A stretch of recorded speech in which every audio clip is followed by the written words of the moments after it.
One thing the president said today deserves more attention than it will likely get. Yesterday, a mob tore down a Civil War soldiers' memorial in Durham, North Carolina. Police stood idly by, and liberals across the country applauded it. Which statues are next, the president asked today? George Washington, Thomas Jefferson? It's not a joke. Suddenly, it's a serious question. Thomas Jefferson indisputably was a great man. He was the author of the Declaration of Independence, founder of the University of Virginia, and maybe most importantly, the greatest thinker in American political history. All of us live in his shadow. Unfortunately, however, Jefferson was also a slaveholder. That's real. It's a moral taint. We ought to remember it.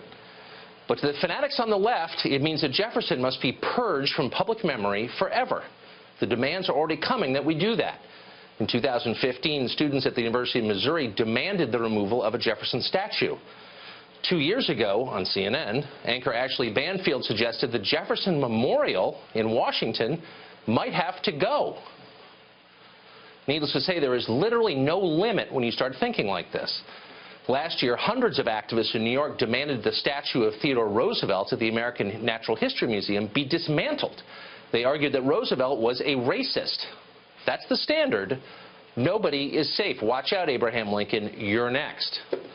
Now, to be clear, as if it's necessary, slavery is evil. If you believe in the rights of the individual, it's actually hard to think of anything worse than slavery. But let's be honest, up until 150 years ago, when a group of brave Americans fought and died to finally put an end to it, slavery was the rule rather than the exception around the world, and had been for thousands of years, sadly. Plato owned slaves. So did Muhammad, peace be upon him. Many African tribes held slaves and sold them. The Aztecs did too. Before he liberated Latin America, Simon Bolivar owned slaves. Slaveholding was so common among the North American Indians that the Cherokee brought their slaves with them on the Trail of Tears. And it wasn't something they learned from the European settlers. Indians were holding and trading slaves when Christopher Columbus arrived. And by the way, he owned slaves too. Now, none of this is a defense of the atrocity of human bondage. It is an atrocity. The point, however, is that if we're going to judge the past by the standards of the present, if we're going to reduce a person's life to the single worst thing he ever participated in, we had better be prepared for the consequences of that. And here's why. 41 of the 56 men who signed the Declaration of Independence held slaves. James Madison, the father of the Constitution, had a plantation full of slaves. George Mason, the father of the Bill of Rights, also owned slaves, unfortunately. But does that make what they wrote illegitimate? If these men were simply racist villains, and that's all they were, then the society they created is as evil as they were. There's no reason to respect its traditions or uphold its laws. The First Amendment, for example, the right to speak freely. For hundreds of years, Americans have revered it. Now, the left dismisses it as the work of white supremacist slaveholders. It is worthless, they tell us. It must go. It is now routine to hear liberals claim that hate speech, whatever that is, isn't protected by the First Amendment, though, of course, the whole point of the First Amendment is to protect speech that offends people. It's a statement of shocking ignorance, and yet it is now common. CNN's Chris Cuomo said it. He's supposedly a lawyer.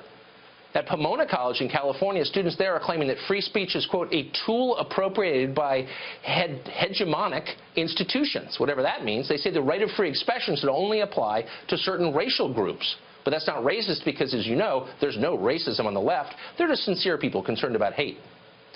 There's actually a vitally important debate going on in the country right now, and it's not about statues or even the alt-right and Antifa. It's about America's institutions and whether they are worth preserving. Radicals on the left want to tear it all down, as they did the statue in Durham yesterday. Equality under the law, protections for the individual against the mob, the absolute right to say and believe anything you choose. Those will be gone, replaced by something darker and more rigidly conformist. Is that a country you want to live in?